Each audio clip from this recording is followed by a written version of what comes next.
Republican party of India Ambedkar गट यांच्या वतीनं विविध मागण्यांसाठी मोर्चा काढण्यात आला। यावेळी गायरान ई क्लास जमिनीचे भाडेपट्टी देण्यात यावे, ग्रामपंचायत हद्दीतील अतिक्रमण जागेत राहत असलेल्या जागेची 8A देण्यात यावे, त्या जागेवर घरकुल बांधण्यासाठी आदेश देण्यात यावे, अतिवृष्टीमुळे झालेल्या नुकसानीची भरपाई मिळण्यात यावी, पीक विमा मंजूर करण्यात यावा यांसह विविध मागण्यांसाठी मोर्चा काढण्यात आला होता।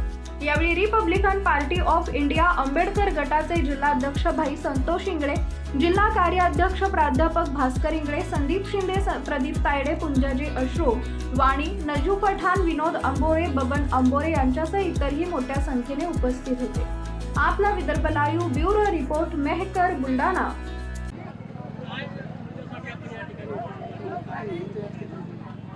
आमच्या मागण्या जे आहे Republican party of India Ambedkar पक्षाच्या वतीने आमच्या पक्षाचे राष्ट्रीय अध्यक्ष दीपक भाऊ निकाळजे, राष्ट्रीय महासचिव मोहनलाल पाटील साहेब यांच्या आदेशाने आमच्या ज्या 5 मागण्या आम्ही इथं घेतलेल्या आहेत।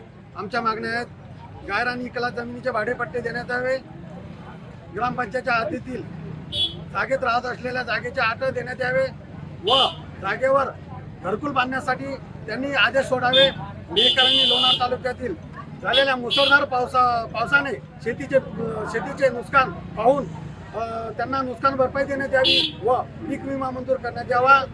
चौथा आहे आमचा रेशन कार्ड जे 2 वर्षापूर्वी बंद करण्यात आलेले आहे, तरीता रेशन कार्ड परत चालू करण्यात यावे। 5वी मागणी जी आहे आमची, ज्यावेळेला अतिक्रमणधारक भीमराव साळवे यांनी केलेल्या इकला जमिनीवर MIDCने ताबा करत असताना त्यांच्यावर आलेली उपासमारीची वेळ आली। त्यांना आज रोजी त्यांना न्याय मिळावा एवढं आम्ही पक्षाच्या वतीने आम्ही आंदोलन करत आहे। काय पुढची भूमिका काय? पुढची भूमिका आमची ही जी आहे, आमच्या 5 मागण्या आम्ही जे आज एक निवेदन देणार आहे। जर आमच्या पूर्ण न झाल्यास येणाऱ्या आम्ही सरकारला 1 महिन्याचा कालावधी देत आहोत। येणाऱ्या 5/10/2024 आम्ही पक्षाच्या वतीने आक्रोश मोर्चा बुलढाणा येथे रेडिओ कार्यालयामध्ये जिल्हा कार्यालयामध्ये आम्ही काढणार आहे।